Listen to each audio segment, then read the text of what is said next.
For his eyes are upon the way of a man, and he sees all his steps.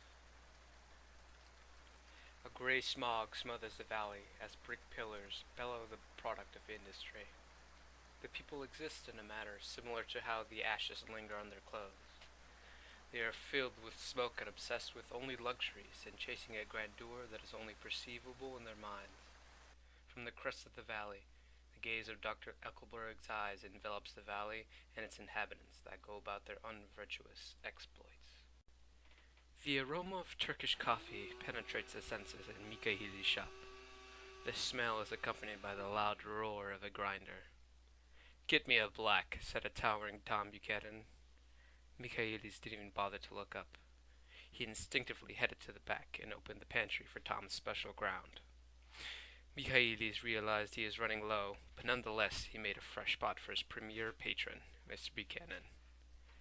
"So what is a guy like you doing in a place like this?" said Michaelis as he observed Tom take a sip.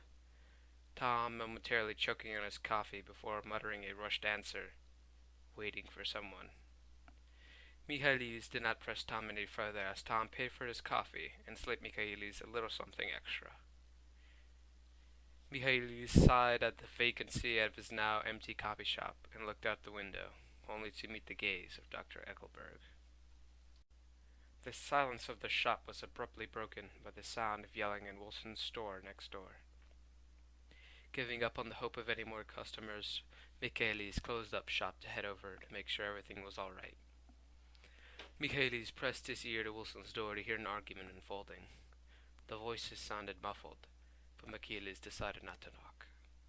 That same moment as he turned to walk home, the door swung open and the dark figure known as George Wilson emerged. "Hey, Michaelis, how are you doing?" said George, stumbling on his words. "Oh, I was just walking by. I saw Tom earlier today." "Tom! Tom's a good friend of mine. He's such a gentleman to my wife, Myrtle." "He's mighty reluctant to sell me that car of his, though," said George. "So how is the wife doing, Wilson?" said Michaelis. "She's busy," answers Wilson hesitantly. Michaelis, not wanting to get involved, replied, "Good, good." After a moment of awkward silence, Michaelis waved goodbye and went about his day. In the solitude of his coffee shop, Michaelis stares into the clairvoyant eyes of Dr. Eckelberg. Suddenly, a flashy yellow car zooms by, and Michaelis can only dream of owning a car like that. The scream of a woman pierces the quiet night and echoes throughout the valley and is heard by all, not just the all-seeing eyes.